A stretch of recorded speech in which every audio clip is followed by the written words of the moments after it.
Hey everybody, it's Taki117 here with Taki's Space Program, and it looks like there is a strange rocket on my launch pad.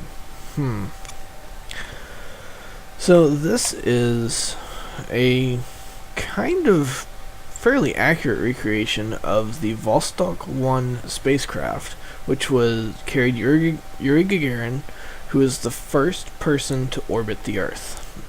It's currently piloted by Valentina Kerman, who is named after Valentina Tereshkova, who is the first female to orbit the Earth, both of which were Russian cosmonauts. So here we go, launching in 5, 4, 3, 2, 1. Now, of course, during the space race of the early 1960s, Russia beat the US in almost everything. They were the first to orbit the Earth, they were the first people to put a satellite into orbit. They really won the space race up until 1969, when we launched Apollo 11 and put the first men on the moon. Now, because this particular rocket has such powerful engines and so much thrust vectoring, I'm going to go a lot more aggressively into my turn than I normally would, because I know this rocket can handle it. If you look closely at the engines, you can see them vectoring as appropriate. Now, each of these outer boosters has 4 main engines in addition to the 2 thrust vectoring engines on either side, and the center engine has, again, 4 main engines in addition to 4 thrust vectoring engines to provide stability.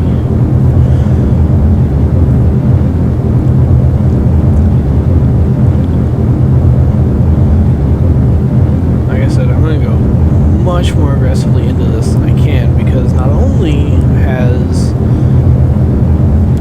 does this rocket have much more control, but it's also much more over-engineered. It has a lot more fuel than it needs, therefore a lot more delta V. Already you can see re-entry effects, which means I am going far too fast, but that's okay. Capsule is protected by this fairing here, and I should start tapering off.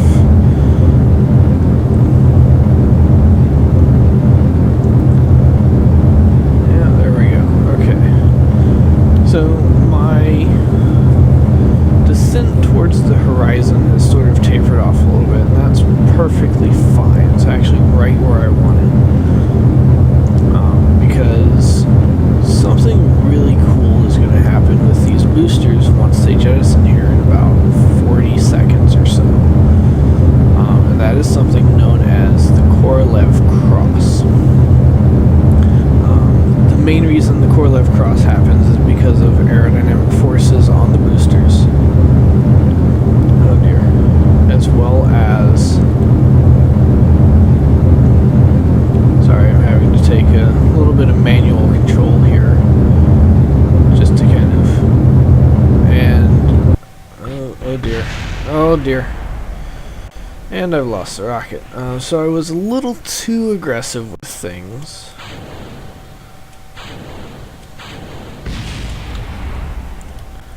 I hear things exploding probably beneath and behind me, maybe even above me. Going through my stages now.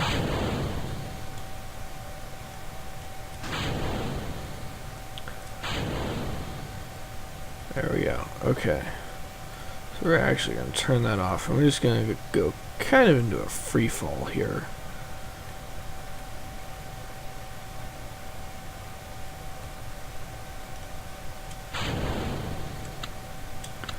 Okay, so we've armed our chute. Everything is fine. I did do a test flight before this to test out the launch system, and it actually went really well, which is how I knew I could go more aggressively. Unfortunately, with that launch, I went a little too aggressive, and my rocket fell apart due to aerodynamic stress as I tried to correct an excessive pitch. Now, the actual Vostok spacecraft did not have a parachute. What would happen was once Yuri Gagarin had reached an appropriate altitude, he would blow the hatch and use the ejector seat to eject himself out of the spacecraft, which led to a lot of controversy in the spacefaring community. Was he actually the first person to orbit the Earth? Because at the time, they determined that he had to land with his spacecraft. And for the longest time, Russia actually said that he had, but then they later came out and said that he had not. So,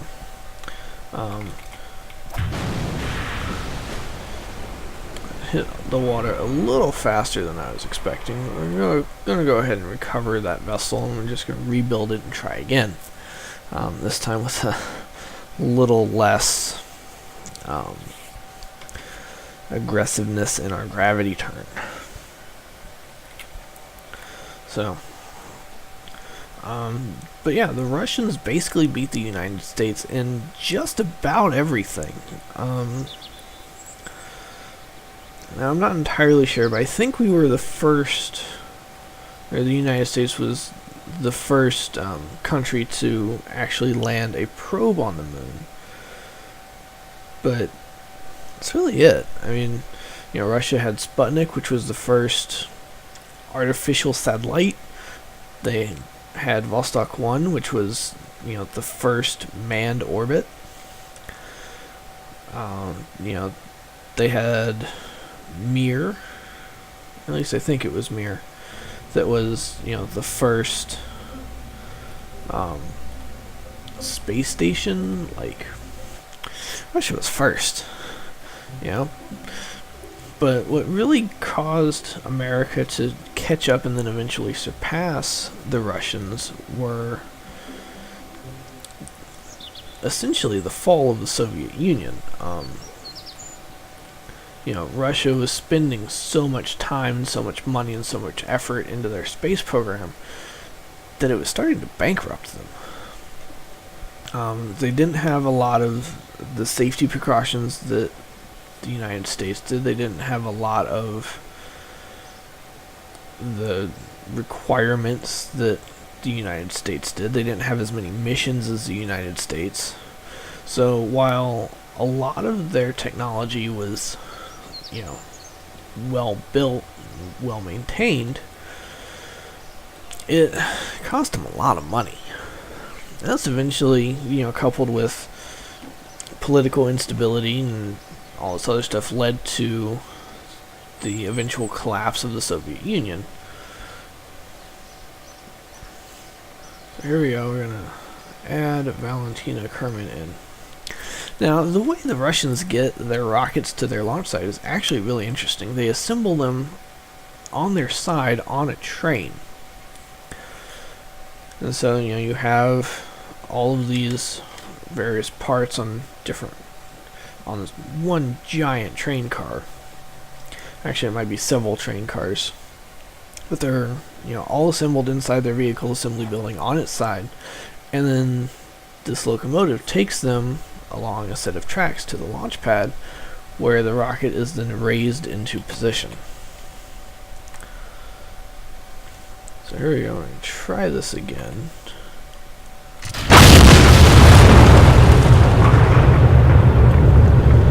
Now, again, I'm rolling my rocket simply because I like using my W and S keys to control my pitch versus A and D.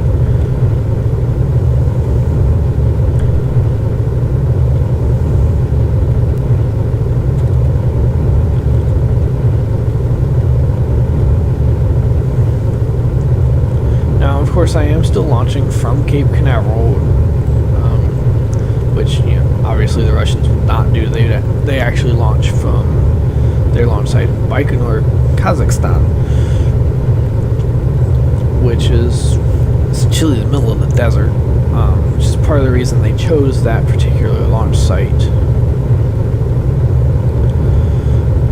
But they also don't launch to their minimum inclination. What they do is they launch to about 56 degrees inclination. Otherwise, they'd start dropping rocket parts in China, and that's typically not a good thing. You know, dropping rocket parts on your allies is never good. So here we go. Yes, this launch is going much better. I have turned on my my smart guidance system here, and what it's doing is it's tracking prograde. So as prograde drops, so does my rocket, trying to follow that. I can get a little more aggressive with my turn, but not much. Again, this rocket is very powerful, so it's got a lot of push to get through, you know, the atmosphere into orbit. As you can see, my apoapsis is already up to 37 kilometers and rising very rapidly because I'm pushing it almost 3 times the force of gravity. So I'm actually going to switch to orbit prograde, and that should drop. Yes, that is going to drop me down quite a bit more. 20 seconds to booster cutoff. So we are hopefully going to get to see a Korolev cross. As I was talking about before, the Korolev cross is due to many factors. Aerodynamics of the boosters, just where the decouplers are positioned on the boosters. It's actually a really cool effect. If you ever get the chance to watch an actual Russian Soyuz launch, do that. Watch for this.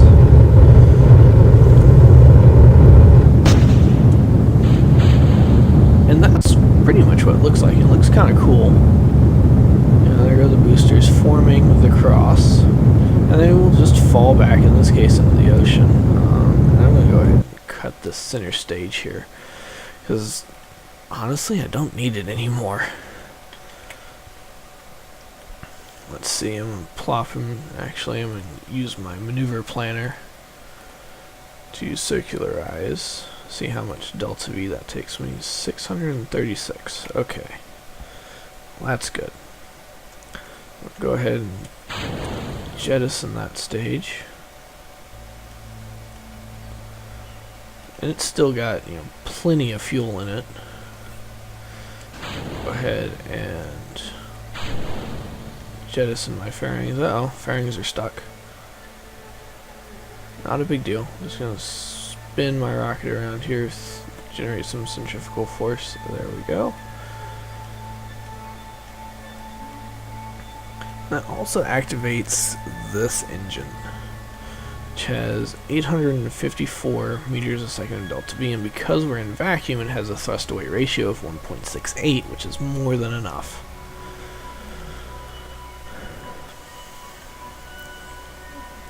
So here we go. We are going to execute that node. Now, rotation in space requires one of two things: either a moving mass or something called a reaction control system.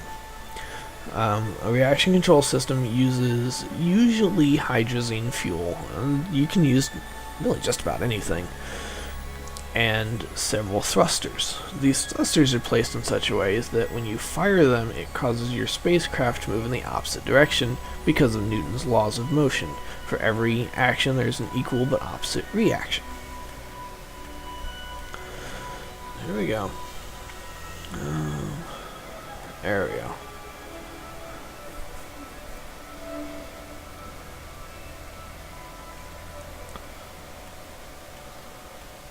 Now I have more than enough delta V to perform any maneuvers that I might need. But all I'm really going to do is I'm going to go up, I'm going to reach orbit, and I'm going to come back down. And that's it. That's all I want to do.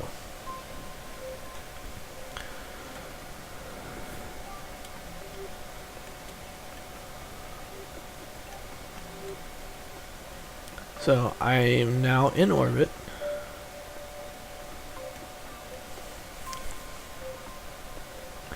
And because I want to leave space clean, I'm actually going to point retrograde for this. And I am going to come back around and perform my burn on the daytime side of the planet, because that just looks cool. I mean, you really can't see anything on the night side. There's no real point.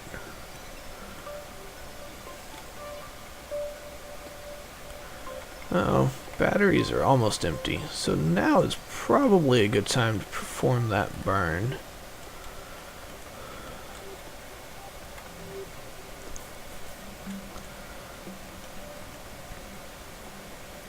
Now, normally this burn would be performed with the descent engine, which is that engine there.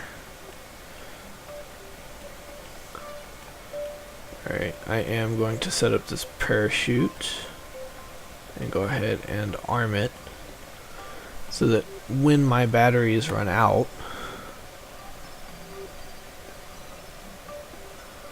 so I'm out of life support. I'm at 180 kilometers. This is not good at all. I don't know how much air Valentina has left. And I am pointing the entirely wrong way for re-entry. So we're going to go ahead and ditch the service module. There it goes. And we're just going to kind of fall and hope that aerodynamics takes over and forces us in the correct direction. Doesn't look like it is. This is bad. Because I have to return safely. 50 kilometers, moving 2,400 meters a second. And my parachute is taking it's taking the brunt of re-entry. I am starting to slow down. 2,000 meters over the surface. Starting to get some re-entry heating.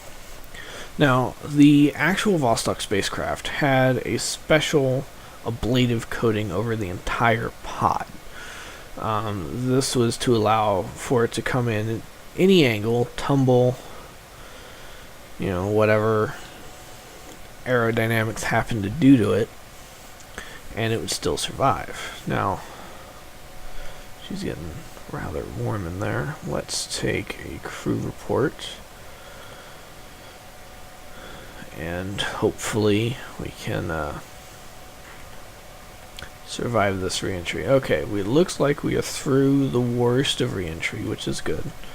Still moving about 1,000 meters per second. We're coming down. Where are we coming down? Just off the coast of Mexico. So we are going to be landing in the Gulf of Mexico, which is nice. Alright, so far so good. Looks like we're going to do just fine. We are subsonic, so our parachute, when it deploys, will not rip off, which is good. I did set the minimum pressure a little higher than I probably should have.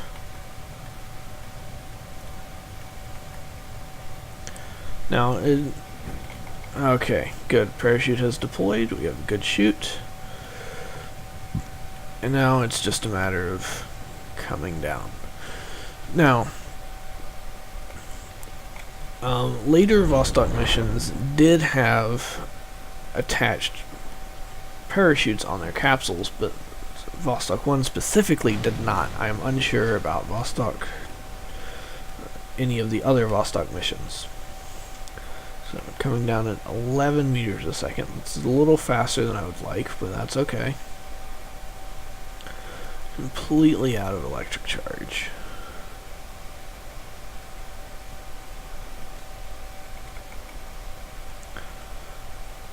And there we go. We've successfully hit the water. So we're going to recover this vessel. Completed that mission. And we're going to see how much science and funds we got. See if we can unlock any more tech nodes while we're here. So obviously that rocket needs a little more refining. It is specifically designed to launch very heavy payloads into orbit. So doesn't look like quite enough to unlock a new tech node, but we do now have 500,000 funds, which is good. And Valentina Kerman has advanced to level 1. So she is now a level 1 pilot, just like Jeb. So we're going to see what other contracts we have. Let's see, Venera 1, Fly by Venus. This is orbit for a full day.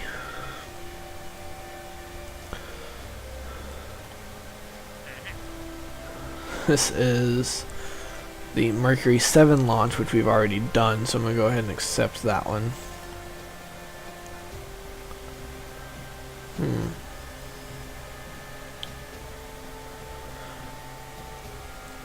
This seems like... This is kind of cool.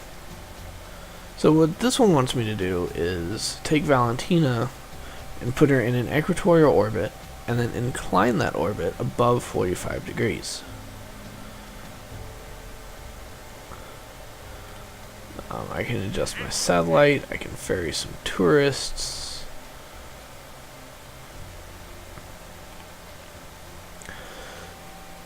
So, I think I actually want to do...